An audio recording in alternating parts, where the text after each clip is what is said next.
आज आप लोगों के बीच में आने का मकसद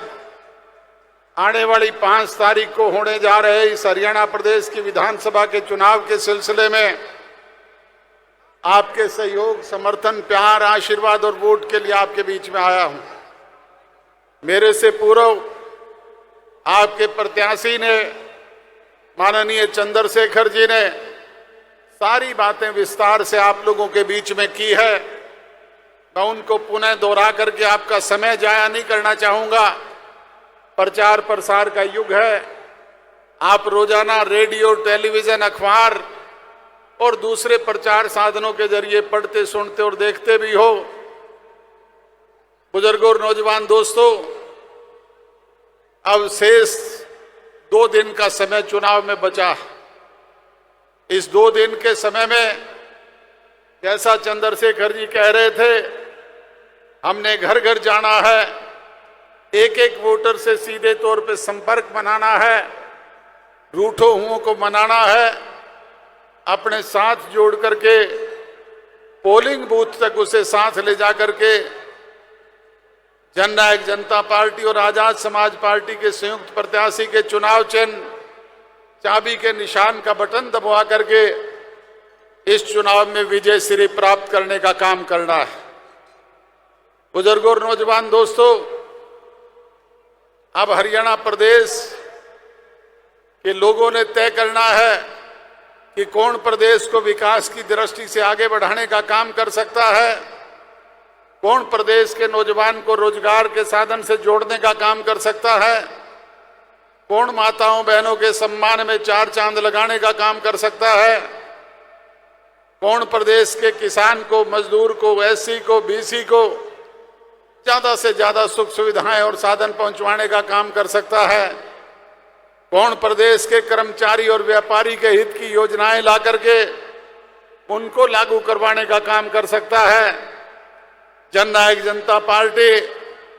चौधरी देवीलाल जी के नक्शे कदम पर चलने वाला राजनीतिक दल है और चौधरी देवीलाल जी ने जब कभी भी कोई बात जनता जनार्दन के बीच में खड़े होकर के की, जब भी आपकी दी हुई ताकत उनके हाथ में आई, उन्होंने ना केवल अपने चुनावी वायदों को पूरा किया बल्कि कानून बनवा करके इस देश प्रदेश में लागू किया। चाहे वो काम के बदले अनाज की योजना थी, चाहे वो मैचिंग ग्रांट शुरू करने की बात थी, चाहे वो गांव-गांव में एससी और बीसी की चौपालें बढ़ाने की योजना थी, चाहे वो किसान के ट्रैक्टर को गड्ढा डिक्लेयर करने की बात थी, चाहे वो साइकिल और रेडियो जैसी चीजों के टोकन टैक्स खत्म करने की बात थी, चाहे वो पंच परमेश्वर के प्याले हुक्के में जलने वाले तंबाकू में लगे टैक्स को हटाने की बात थी,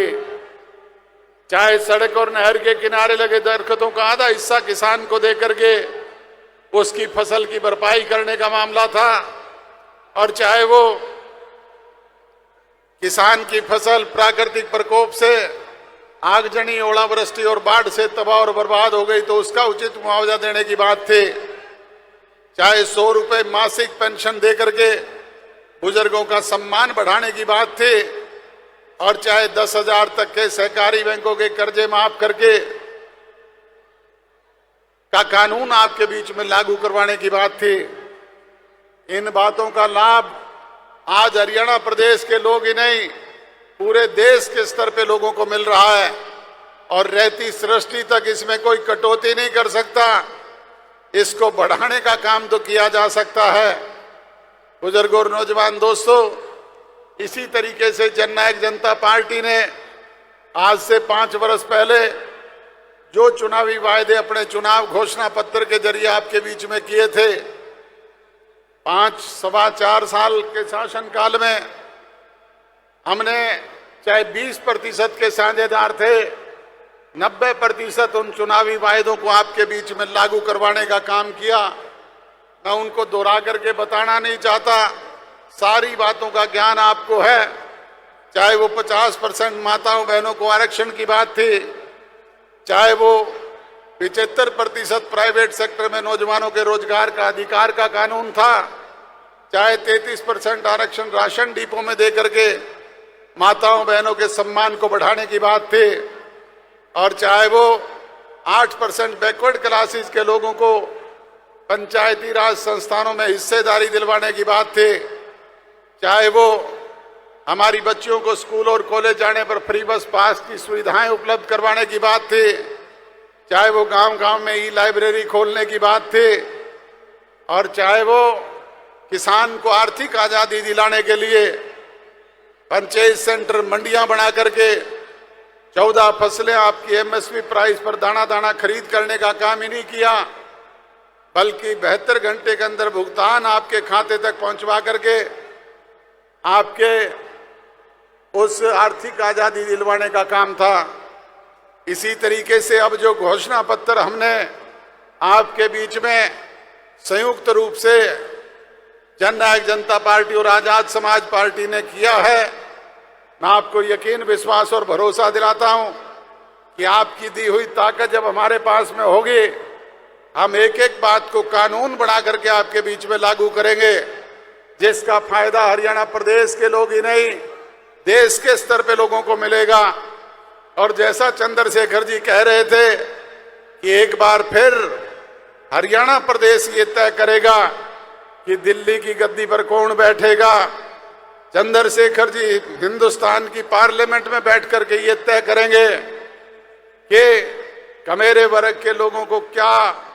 सुख सुविधाएं और साधन मिलनी चाहिए। बुजुर्ग और नौजवान दोस्तों, अगर आप चाहते हो कि आपके बीच के लोगों को ताकत मिले, तो फिर आपसे यही गुजारिश और विनती है कि 5 तारीख को आपसी छोटे मोटे मनमुटाव, गिले शिकवे, शिकायतों को दूर करके जाति पाति धर्म और मजहब के बखेड़े से ऊपर उठ करके 36 बिरादरी के भाई एक झंडे के नीचे संगठित होकर के जननायक जनता पार्टी और आजाद समाज पार्टी के संयुक्त प्रत्याशियों के चुनाव निशान, चाबी और केतली के निशान का बटन हरियाणा प्रदेश में दबवा करके इन्हें यहां से चुन करके हरियाणा प्रदेश की विधानसभा में भेजने का काम करें। यही कहने के लिए आपके बीच में हाजिर हुआ था। आप इतनी बड़ी तादाद में यहां आए, जो मान सम्मान, जो प्यार आपने दिया, जो प्यार भरे फूल भेंट किए, जो सम्मान सूचक पगड़ी मेरी सर पे आप लोगों ने रखे, उसके लिए आपका शुक्रगुजार हूं, आभारी हूं, धन्यवादी हूं। आप सबका बहुत बहुत धन्यवाद। जय हिंद।